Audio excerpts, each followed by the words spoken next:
I will never try this journey again. Even if I come back second time in my life, I'm not going to try it. And shortly after graduating from a higher institution in 2015, Jeremiah Adelue set up his own laundry business. And it was in the course of running this enterprise that he met the man whose advice nearly killed him. This client turned trafficker told him he should pack it all in and go to Europe for a more rewarding life. All he'd have to do is to provide him with an upfront payment.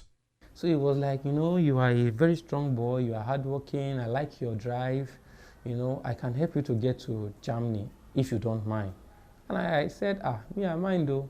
What am I doing here? Any 150, when I'm supposed to earn over 2,000, 3,000 plus for just one dress, And he said, okay, I should look for, if I can bring 300,000 naira, that he can assist me.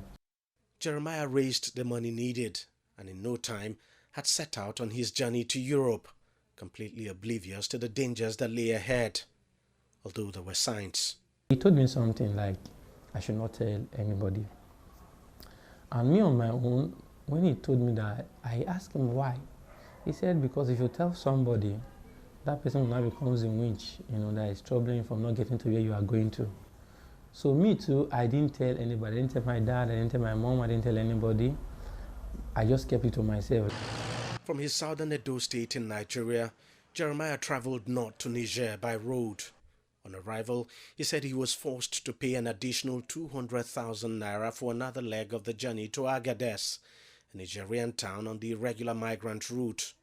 From Agadez, the journey through the Sahara Desert en route to Libya on the Mediterranean coast. He says that's when reality finally set in. So when we entered the Sahara Desert, the first thing I saw was skeleton of human beings who have died. I saw skulls, I saw people who just died. I saw people who were stranded because their vehicle got spoiled in the Sahara Desert. And at the end of the day, that thing put fear in my mind.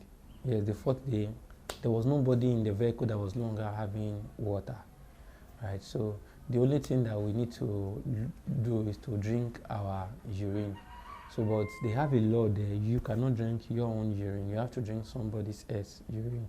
So in the 19 of us, you have to beg somebody, okay, please, can you urinate for me so that I'll drink, because I'm thirsty, my throat is bad.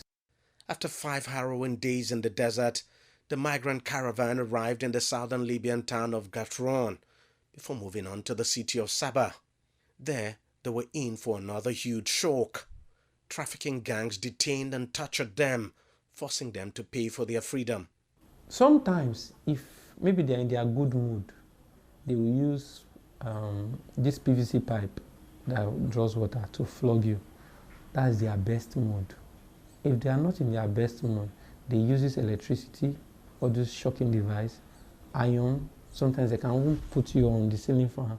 As the ceiling fan is rolling, they will be flogging you. They will even be doing video call or recording you to send to that person in Nigeria or that person in the other side to actually see that this thing is not joke.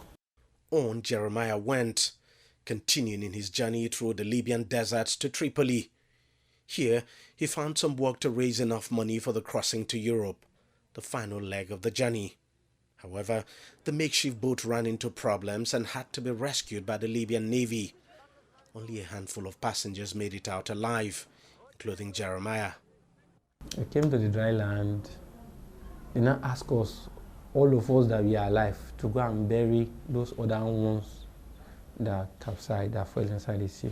So we went there to go and carry our Nigerian brothers to bury them. The fishes in the sea have eaten some of their eyes, some of their nose, some of their ears. I was crying, So because a lot of people died, we are only 27 that survived that.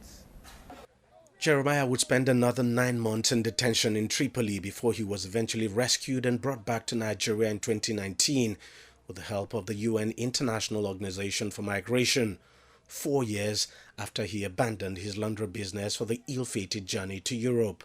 The land is not as clean as you think. Today, he's at the forefront of a campaign against irregular migration in the country. Deji Badimasi, CGTN, Lagos, Nigeria.